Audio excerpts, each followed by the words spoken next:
Assalamualaikum warahmatullahi wabarakatuh. Kali ini kita akan membahas tentang perumusan Pancasila sebagai dasar negara. Sebelum kita masuk perumusan Pancasila sebagai dasar negara, kita harus mengetahui negara-negara apa sajakah yang pernah menjajah Indonesia.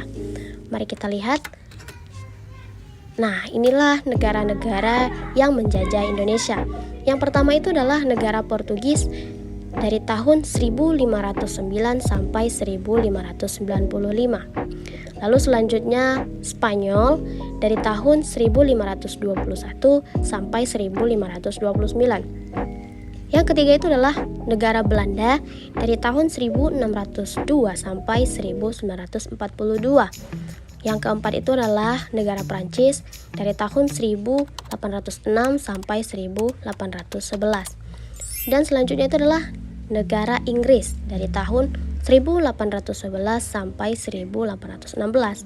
Dan yang terakhir itu adalah negara Jepang dari tahun 1942 sampai 1945. Oke, sudah? Kita masuk ke pembentukan BPUPKI. Apa kepanjangan dari BPUPKI? BPUPKI itu adalah Badan Penyelidik Usaha-Usaha Persiapan Kemerdekaan Indonesia. BPUPKI disebut juga sebagai Dokuritsu Shunbi Chosakai. Nah, ini adalah suasana pada saat pembentukan BPUPKI pada tanggal 1 Maret 1945. Dan inilah pengurus-pengurus dari anggota BPUPKI yang diketuai oleh Bapak Rajiman Widioningrat. Wakilnya terpilih 2 orang.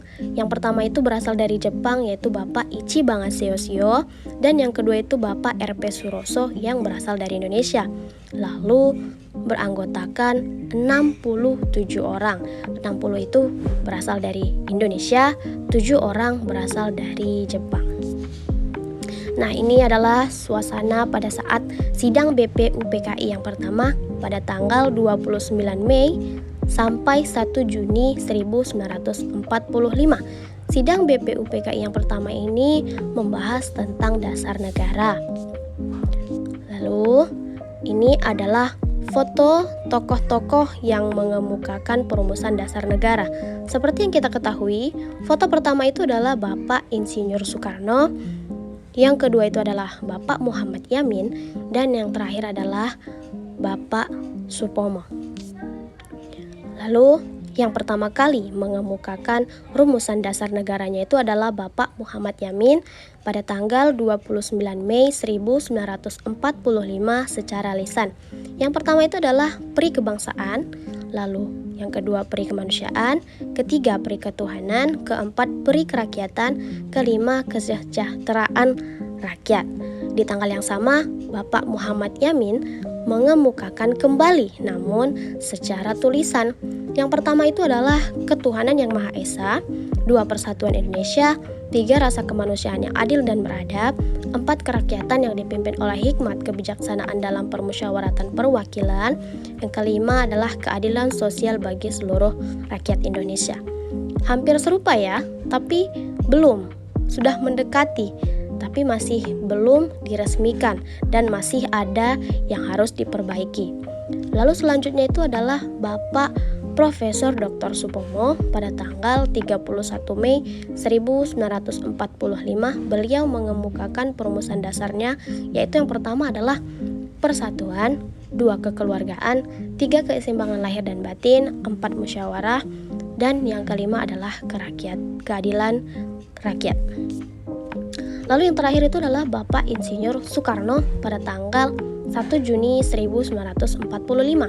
Yang pertama itu adalah kebangsaan Indonesia, kedua internasionalisme atau peri kemanusiaan, ketiga mufakat atau demokrasi, 4 kesejahteraan sosial, dan yang terakhir adalah ketuhanan yang berkebudayaan. Lalu selanjutnya itu ini adalah suasana sidang kedua BPUPKI pada tanggal 10 Juli 1945 sampai 14 Juli 1945. yang membahas tentang rancangan Undang-Undang Dasar. Masa persidangan BPUPKI yang pertama ini dikenang sebagai detik-detik lahirnya Pancasila pada tanggal 1 Juni yang ditetapkan dan diperingati sebagai hari lahirnya Pancasila. Pidato dari Insinyur Soekarno sekaligus mengakhiri masa persidangan BPUPKI yang pertama. Lalu dibentuklah Panitia 9 yang diketahui oleh Insinyur Soekarno yang bertugas untuk mengolah usul dari konsep para anggota BPUPKI mengenai dasar negara Republik Indonesia. Nah, ini adalah anggota Panitia 9. Lalu selanjutnya itu adalah hasil sidang kedua BPUPKI pada tanggal 10 sampai 17 Juli tahun 1945. Yang pertama itu adalah membahas tentang perumusan dasar negara yaitu Pancasila. Lalu yang kedua membahas tentang bentuk negara, wilayah negara, rancangan undang-undang, ekonomi dan keuangan, pembelaan negara, pendidikan, dan pengajaran. Sampai sini pembelajaran kita hari ini. Semoga ilmu yang Ibu berikan itu bermanfaat. Terima kasih. Assalamualaikum warahmatullahi wabarakatuh.